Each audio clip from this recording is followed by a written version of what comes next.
Again, apologize for the wind noise. Seems like it's always windy here, doesn't it? We've got a bit of a south wind today, which is really warming things up from what it's been. I just wanted to show you here.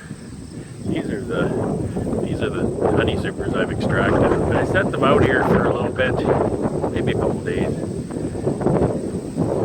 after they're extracted, and the bees will clean them up dry.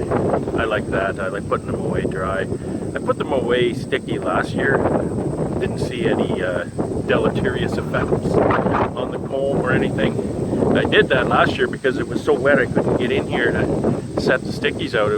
I did good to actually get them put away. But anyway, I just offset them a little bit so the bees can get down in the boxes. I offset them about as far as the end bar. You don't want them too far. If it rains, you don't want water getting into the comb. This protects it pretty good. And I've taken my migratory cover, put the feed plug in from the bottom, and just set that on here so the bees can easily get in right through there. So it works really well.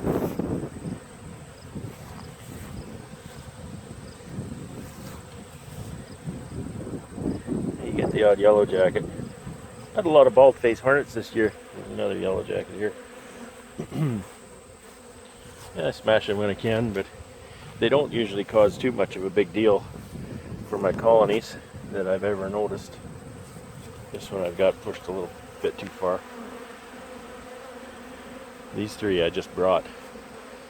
The rest have been here a day, but these three I just brought out of the honey house, so they're going to be real popular with the bees and the yellow jackets. So what I'm doing here today is I have all these pails on the pallets here, and I need to swap off all these pails. So we got lots of feed going on here. We've actually got a barrel going way over there in the distance. Let's see, it's right over right here, I think. And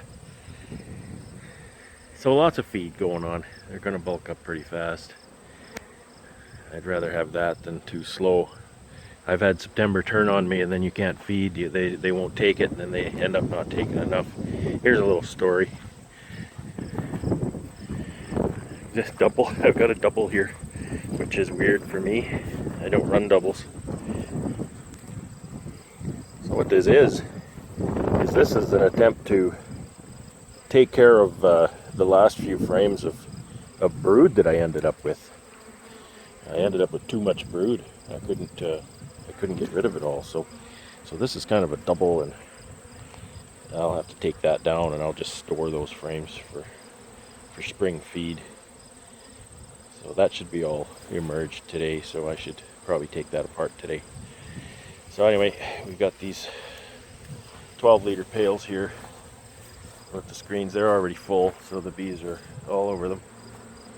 And I just need to take off the empties and tip up the full ones.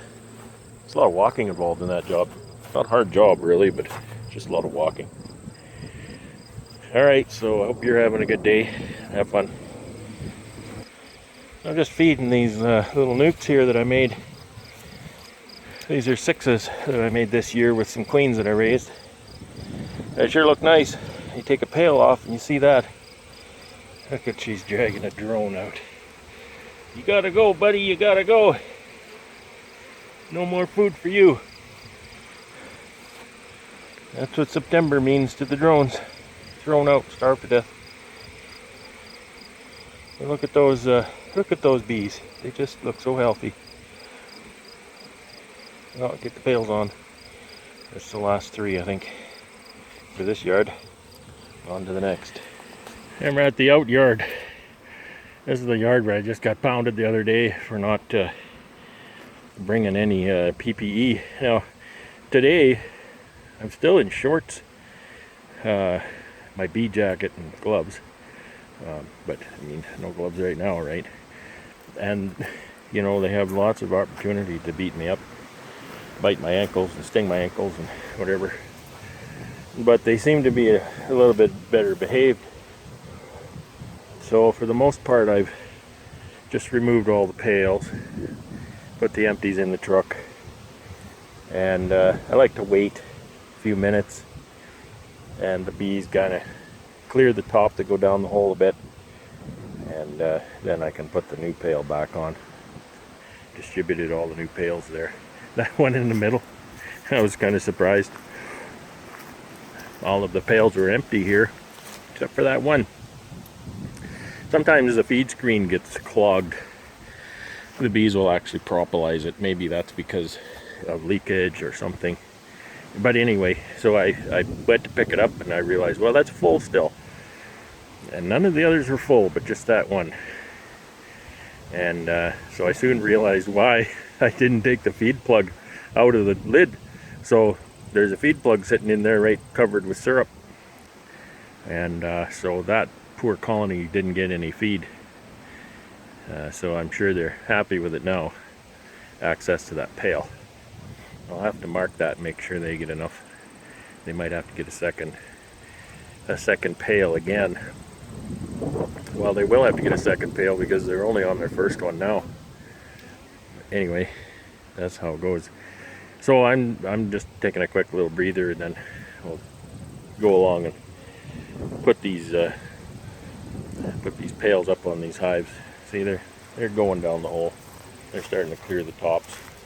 This polystyrene, this was an experiment I did, and there are certain downsides to it, and one is that the bees chew the polystyrene around the edges to try to get the syrup. So that's a problem. I'll have to deal with that sometime. Deal with that for next year or something. So anyway, here we are. We're not getting beat up today. I haven't been stung yet. Well, maybe I should knock on wood. Have fun.